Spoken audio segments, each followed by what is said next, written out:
Hey everybody, this is Lisa, aka You Brought Me Home on Tumblr, aka Captain of Podcast. And today we are coming at you with the review of The Handmaid's Tale, Season 2, Episode 13, The Word.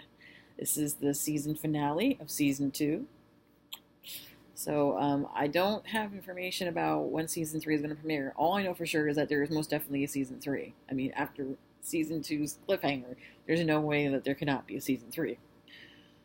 I've seen a lot of comments online with people who are quite frustrated about the ending of episode 13, mostly at June's decision. But you have to understand June's point of view and why she did what she did. Believe me, I get it. I wouldn't want to stay in a situation like that either. Nobody would. And a lot of fans who watched this couldn't understand why she would continue to put herself through this when she had the perfect opportunity right in front of her to escape. But if you have a child, if you're a mom or a dad, if you have a kid, then you're in a situation like that, or any. It doesn't necessarily have to be the situation that June is in. If you are in a situation where you know your child is in danger, your child is not safe, and you know that they're not safe, there's nothing that you wouldn't do to save them, to ensure that they're happy and healthy and raised in the best possible way. And June's decision exemplifies who she is before everything else. Before being a wife or a friend or anything, she's a mom. And while she was able to get one of her children out, she couldn't in good conscience leave the other to languish in this hellhole. But we'll continue discussing more about that as we go. So the beginning of this episode takes place pretty much right after the last, and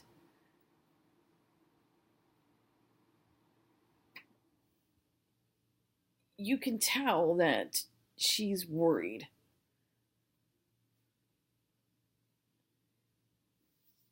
June is worried about Nicole slash Holly's. I will call her Nicole now because it seems like June is okay with that. But she's worried about her daughter's future.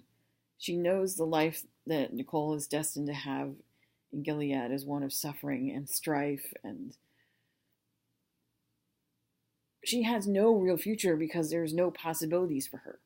She won't be able to read, she won't be able to write, she won't be able to.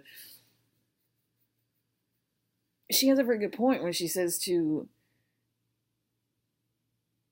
Serena Joy, how can she know and live a godly life and live by God's word when she can't even read it?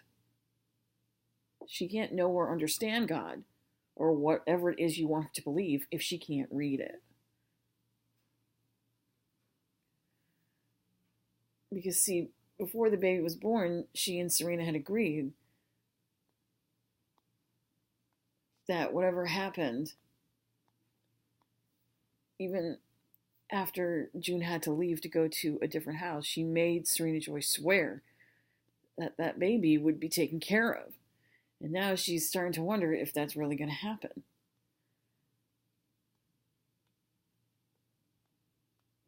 And when she confronts her with this, it really gets Serena to starting to think, what if she's right? I know that Serena has a lot of layers. I know a lot of people don't want to sympathize with her because she goes along with everything and doesn't try to fight back. And I don't quite understand her reasons for not fighting back. I think some part of her genuinely believes in this godly lifestyle, but there's another part of her that you can just tell believes that it's gone too far. mean, after what happened with Eden, I think it was a real turning point for her. Because, I mean, the whole point of Gilead in the first place was preserving the children. The reason why they do this, what they do with the handmaids, is because they all want to have children. Children are like the commodity. They're the saving grace of this community. Children are revered. So to see a young girl, a child, be murdered for her beliefs, someone who Gilead is supposed to protect, I think it's in such extreme conflict with everything she believes that she just can't wrap her head or around it all. And it's a real shame, because Eden didn't deserve this. I mean, at all. Nobody does. It's just a shame that it took Eden being murdered, dying in this way, dying at all, for Serena Joy to finally see what was in front of her face the whole time.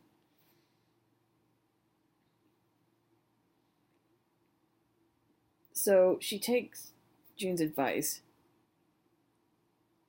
and she talks to, while she's having tea with the other wives, she tells them that,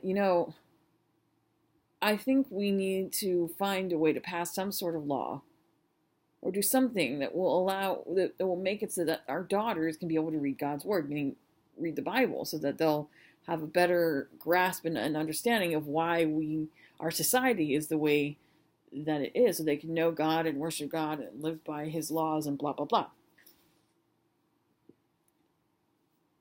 While this is going on, Rita and June are packing up Eden's things, and they're reminiscing about how they felt like they, did her wrong because they weren't very nice to her, they were rude to her, and, when June, of course, makes that off-color remark about she was sleeping with her husband, but I mean, that was going on before Eden was even in the picture. But you can tell they're all quite upset about what's happened to her, and they all know that it was wrong. So while June is going through her things and folding all of her clothes, she finds the Bible that apparently Eden had been keeping in secret. It's all dog-eared and has a bunch of notes in it. So, she was trying to learn what she could about why the world was the way it was. And that's why she confronts Serena with the Bible, because she's like, what's so wrong with her wanting to learn about God? I mean, you want her to live, you want the children to live this godly way, but how are they supposed to do that when they can't even read it?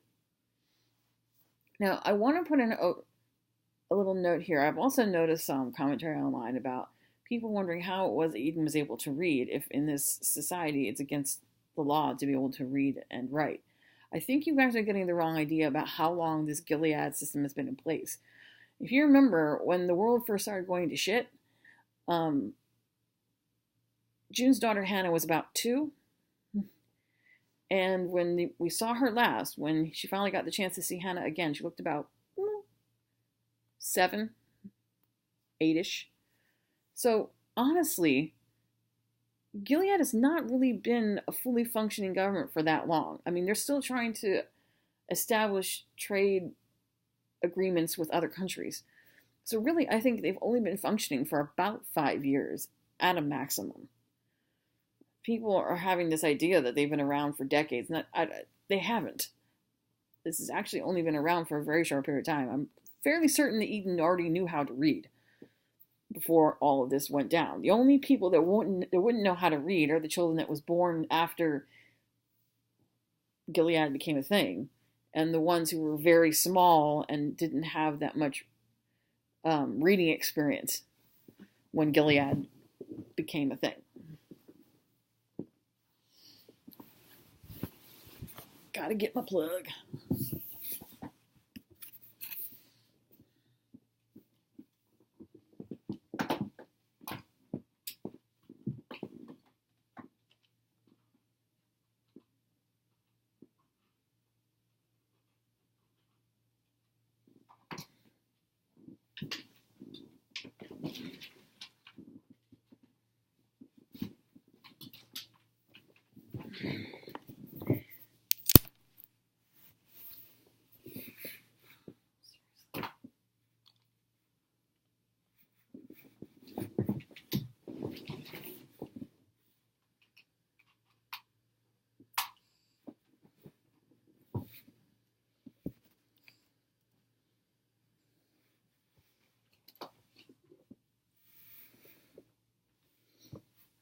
Anyhow, so the wives, along with Serena Joy, go to one of the meetings of the council members to discuss with them, the possibility of passing an amendment to their constitution that will allow the daughters to learn how to read so that they can at least read the Bible. If nothing else, just the Bible so they can learn God's word. And I'll tell you what, the look on Waterford's face was classic.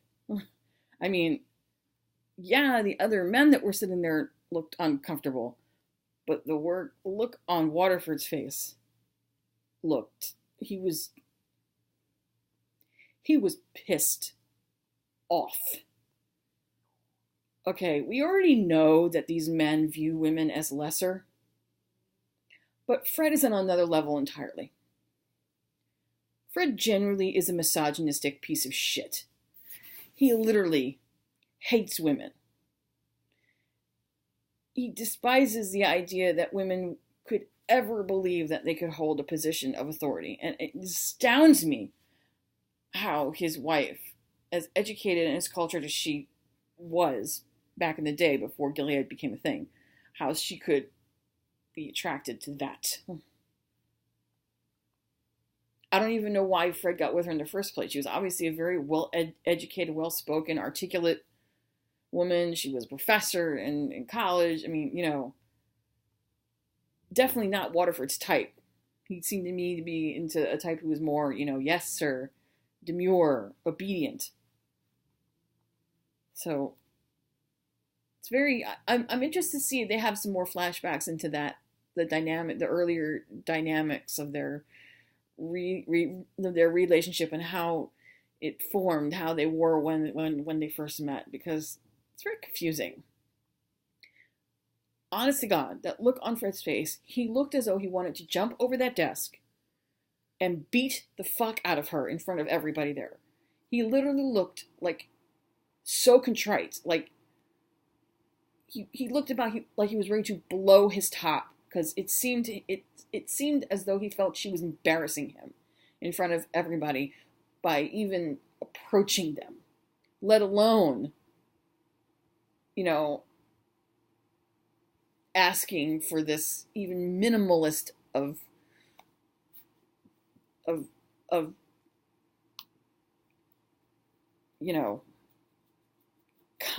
kindness is like, how dare you even consider that possibility? I mean, how dare you even come to us with such a notion? How dare you even think it? He was able to control himself when she was just asking that the daughters be allowed to be able to read so that they could know the word of God. But then when she actually broke out the Bible and read from the scriptures, oh wow. He was like the dude he was like Anger from Inside Out. You could literally see his face just turning red and the flames just like out of his head. I can't believe he managed to hold it together the way he did.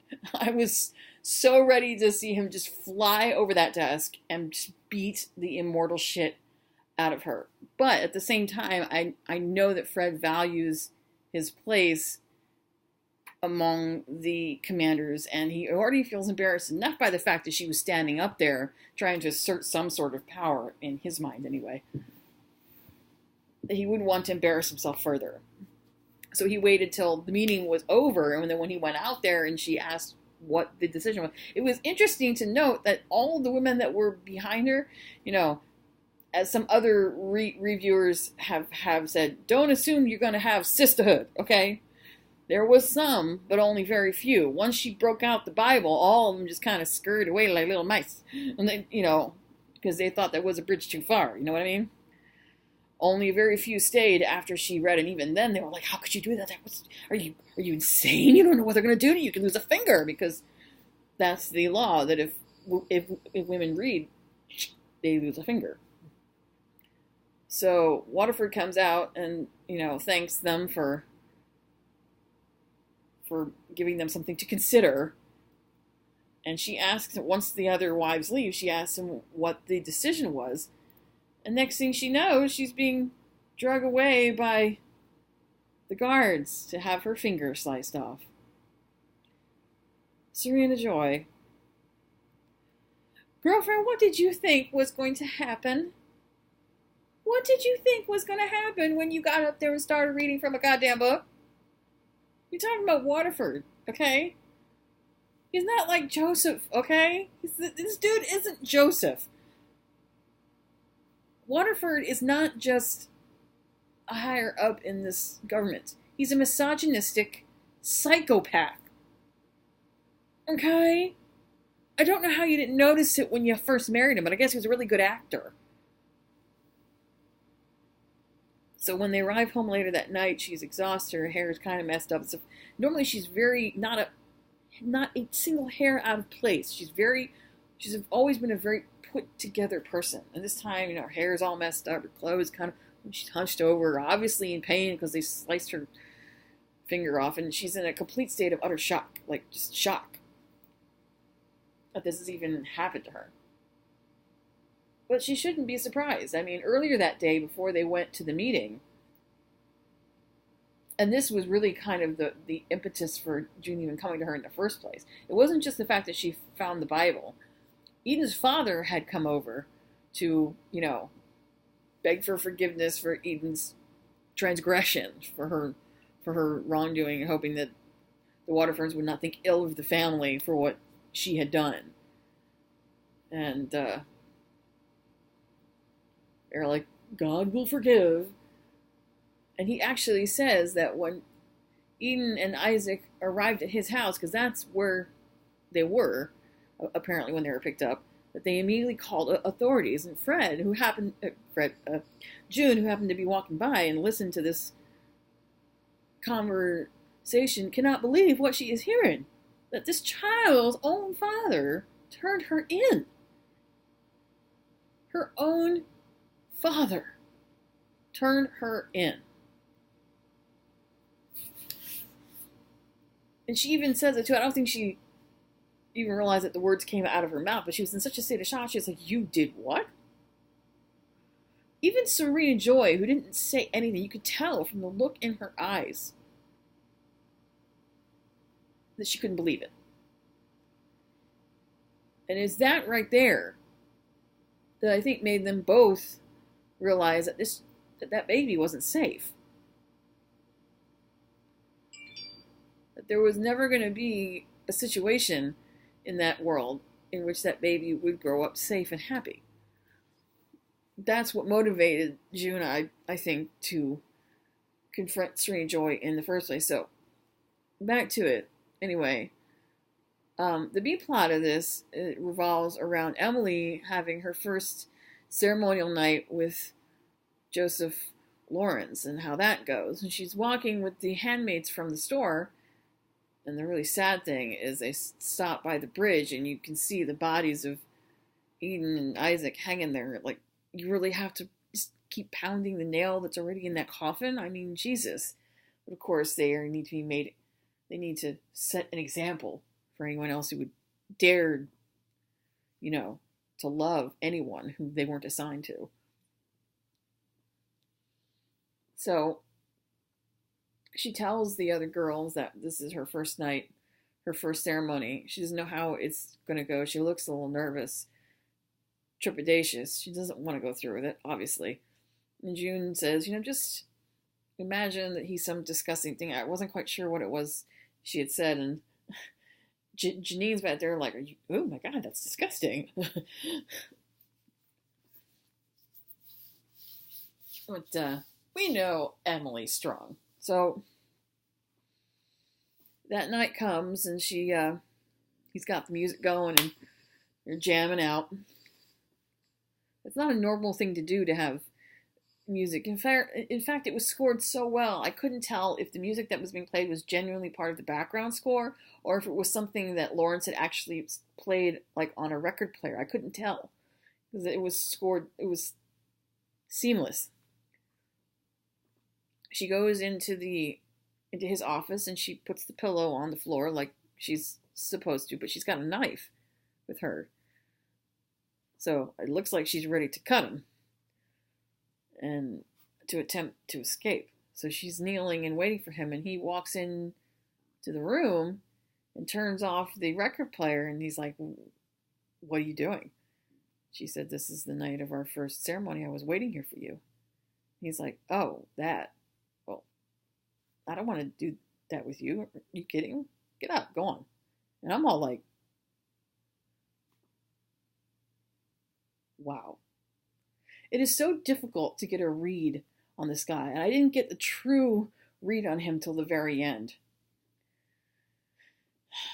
Emily doesn't even know what to think because they become so used to. I mean, this is what happens when you're in a situation like this, when this happens to you day after day after day.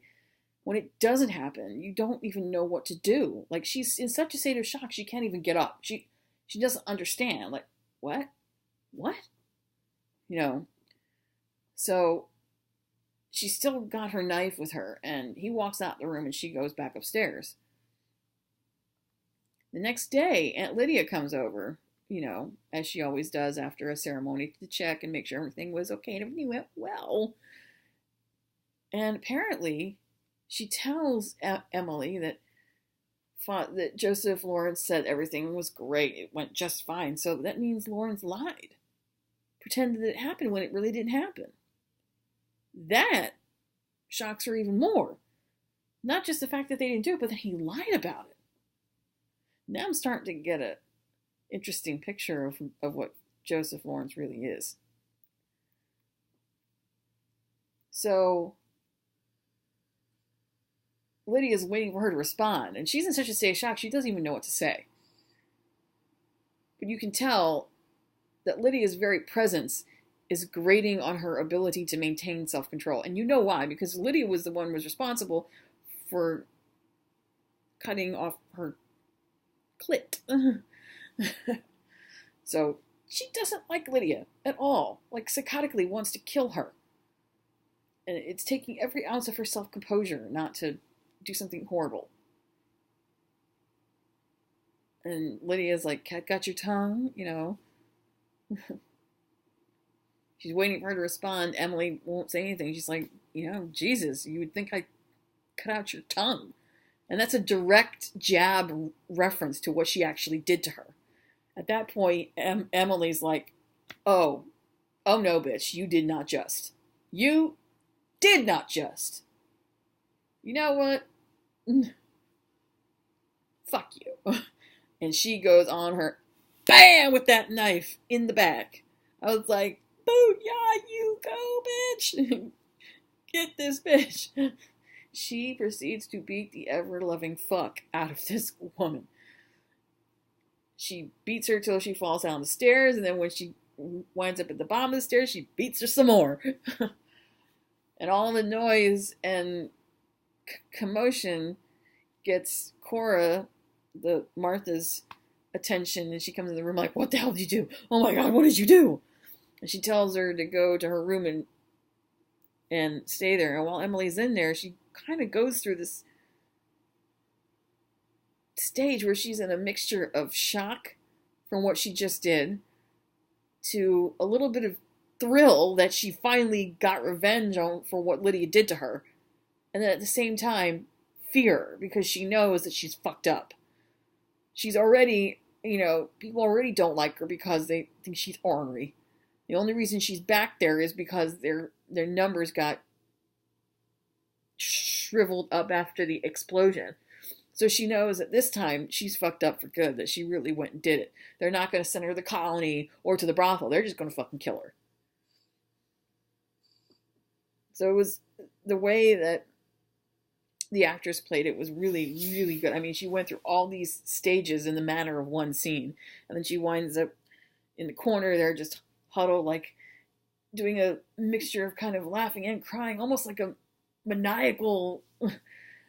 I'm afraid that she's almost to the point where she's cracked. So while this is going on,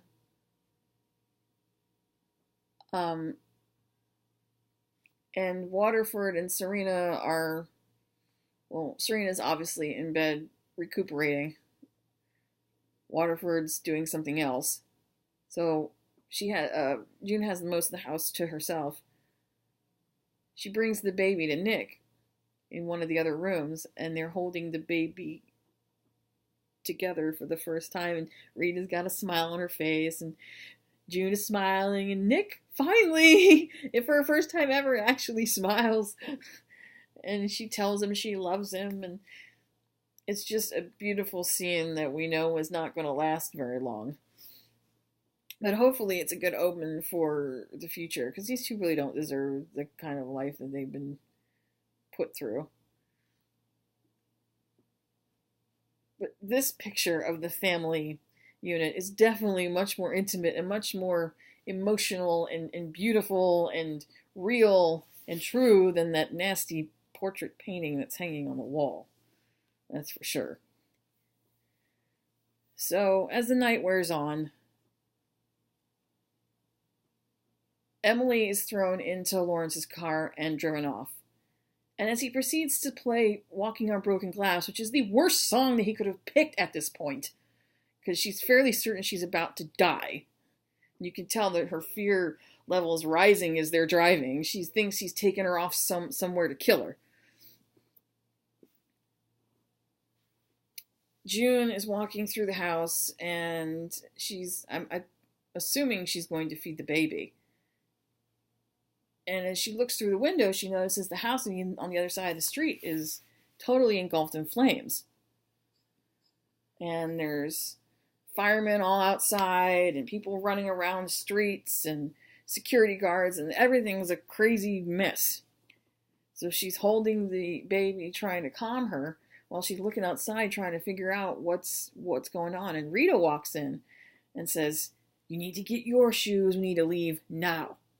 And she's like, "What? What are you talking about?" "They're distracted. Get your shoes, get your things. I can get you and the baby out right now." Apparently, the Marthas decided to band together. I don't know if they've had this Underground Railroad thing going on for a while, or if this is something new. Just because, they didn't want something bad to happen to that baby, especially after what happened with Eden. But they all banded together to do this Underground Railroad thing. And I gotta tell you, Fred was there. June was taking her damn sweet ass time. That's one of the things that drives me nuts about her, that she takes just too long to make decisions. But she goes upstairs, she gets her shoes on, and she gets a picture of Hannah and her cloak, and she runs downstairs, and they leave the house through the back way, and she tells her to go hide by the greenhouse and someone will be there. But while she is there waiting, she's about to hand the baby off when she sees a shadow in the greenhouse, and it happens to be Serena Joy. Fuck. But miracle of miracles, even though at first Serena Joy is about to take the baby, June appeals to her better nature by saying, "Look, I know you love her. I know this. And I also know you want what's best for her. And you and I both know that what's best for her is not this place. She cannot live here. You know this. You know this." And Serena knows that she's right, especially now that she's had her finger cut off and she saw an innocent young girl be murdered for no reason. The situation at this point has become untenable. It's gotten out of control, and this innocent child does not deserve to have to grow up in this hell. So she offers her a final tearful prayer, and she hugs her up and loves her and gives her a kiss and hands her back over to June and leaves. And I gotta say, that's the most selfless moment that I've seen out of her yet. I'm not saying that she is redeemable, because in my eyes, she deserves her fate. She was as much a part of this as Waterford was. She can't say that she was forced into it. She devised this world as much as he did. But when she realized that what was going on wasn't right anymore, ain't nobody's fault but her own. I'm glad that she finally managed to see reason and have some sort of beating apparatus in her chest called a heart to give this child a better life?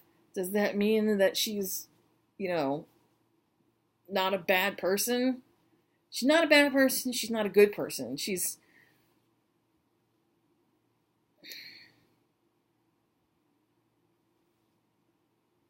It's hard to pick one word to describe her.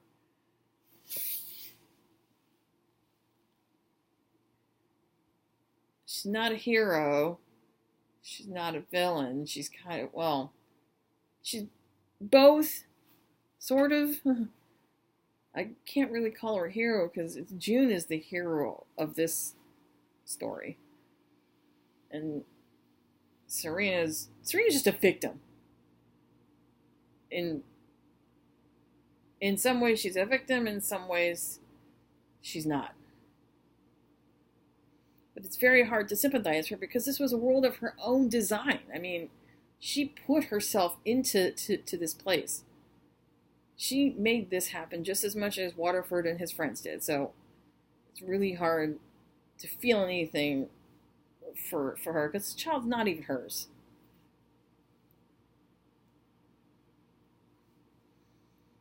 So through a series of Marthas, June manages to make it out to a cornfield, and she's told to wait there, and there will be a car coming down the tunnel. And there is a car that shows up. It blinks its lights, and lo and behold, who's in the car? Mr. Lawrence. Mr. Joseph Lawrence is in the car. I think I finally got a good read on this guy. I think he pretends that he's crazy, and he pretends that he's horrible, but he's really not. I think he was with them in the beginning for all this, and then he realized that shit went too far. Maybe his wife was right that he did devise the colonies, but then I think after some time passed, I think he realized that he was wrong. That this shit was wrong. That's why his household is obviously very different. I think he's like undercover, really part of Mayday. One of the few commanders that's actually with them. He might not have started out with them, but I think he changed his tune after he saw how bad it was really getting. But I'm sure in season 3, if Bradley Whitford is staying, we'll probably get some more backstory on to him and why he changed his tune. So Joseph Lawrence shows up, and Emily is there too, and Juna and Emily are like, "What are you doing here? What's going on? I don't understand. What the fuck?" Apparently Emily is going free. He got her out. She's setting her free. So he's like, "Have a nice life, because I'm in deep shit." And he drives off. Another van pulls up, and this is the one that's supposed to take them to safety. And it was at this point that I think we all kind of knew what was going to happen, especially when they had that earlier flashback of June singing to Hannah when she was real small. And when she slipped the photograph of Hannah into Nicole's blanket, we just knew that she wasn't going to go. I mean, yeah, it'd be great to see her safe in Canada, reunited with Luke and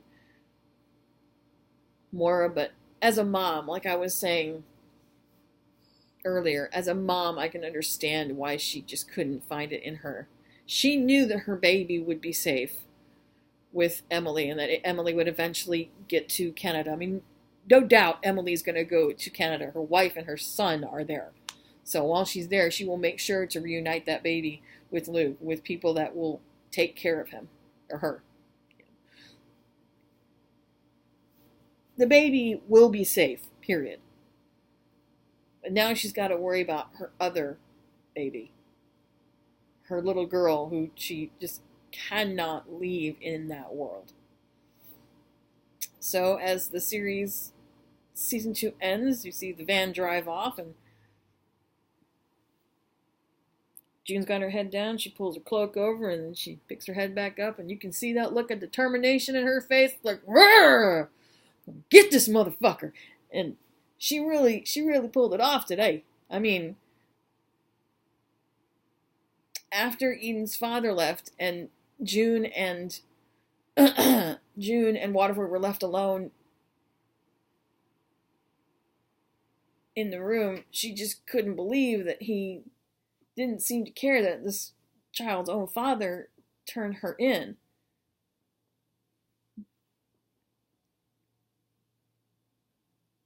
And she asked him, how could he do that? Apparently, Waterford did not like being talked back to. So he turns around, he closes the door, he turns around and just slaps her right across the face. But June being June. June's like, oh no. Oh no. That cannot stand. She turns back around and she, BAM! Slaps him right across the face. Not just slaps, but boom! And of course, he rears back and grabs her by the face and shoves her into the couch and gets all up in her grill. But June, she doesn't even flinch. Because after all the shit that he's done to her, if he thinks that this can scare her, please. She's like, whatevs. Just being able to see her finally fight back for once instead of being placid and catatonic and lost in her own little world is so great. Because it seems like every time something bad happens to her, she just goes catatonic and just mopes around the house like a zombie. And it takes something horrific for her to finally come back to herself. I was afraid she was going to go do that again. But I think she's finally come back to herself for good. And I'm fairly certain that now that she knows that her baby is safe, now she's motivated to get her other daughter out, to get Hannah out in season 3. Now, y'all know, spoilers if you haven't read this book. I haven't read it, but I mean, the book's been out for a really long time, so I'm not gonna sit here and let you all guys flame me for spoilers like with Game of Thrones. Dude, the book has been out for 20 years. So, the plot line of the book is not that hard to find. We all know that at the end of the book, Gilead has obviously fallen. So, I don't know how many seasons the show is going to keep going on for, but at some point, Gilead is going to fall. And I believe that whatever June is going to start doing in season 3 is going to start contributing to that fall. Because now that she doesn't have to worry about her baby's safety, she can focus on getting Hannah and herself out, and doing whatever she has to do to bring this motherfucker down. You could tell by that look on her face at the very end that, gloves off. She ain't playing no fucking more. This whole catatonic June shit that she's been doing, oh no, that's gone. Boop, done. She is tired of being used. She's tired of sitting around wallowing in her own pity party. No more pity party for June. She's done. I'm fairly certain that in season 3, she is going to come out guns blazing to get Hannah back. I don't know what's going to happen because, when Fred realized that June and the baby were gone, he ordered Nick to set a team out to go find her. And Nick actually is like, no, sir, it's too dangerous. No, really, sir, it's too dangerous. So you can't tell me that Waterford won't cotton on to the fact that Nick is obviously a part of this. And I'm fairly certain he suspects that Rita had something to do with it as well. So when season 3 picks up, whenever it does, I'm assuming summer of next year, that we're really going to have to worry about what happens with Rita and Nick. Because, okay, obviously June's going to go back to Waterford's house. And she's going to have to explain why the baby's gone. And Serena is also going to have to explain why she let the baby be gone, if Waterford even suspects that that she allowed the baby to be gone. It's going to be a very interesting season 3, that's for sure. Well, that's the end of my review for Handmaid's Tale Season 2, Episode 13, The Word. I hope you guys enjoyed this season. So, that's it for Handmaid's Tale. But look for me next week, y'all. We are on to the next show, because I've been waiting since January for this to come back. Next week on USA, July 18th, bam! Suits Season 8 premiere. Actually, not next week, in a couple of days. In 4 days. 4 days. On Wednesday, June 18th, on USA Network, 9 p.m. Suits Season 8. So we will be reviewing that. Can't wait. All I gotta say about that is if we don't get some Darby goodness this time around, shit's gonna hit the fan. Because after what happened in the back half of Season 7, if that shit just gets ignored as if it didn't even happen, oh, we gonna have some problems. Anyway, thanks for listening, guys, and I will see you guys next week. Bye!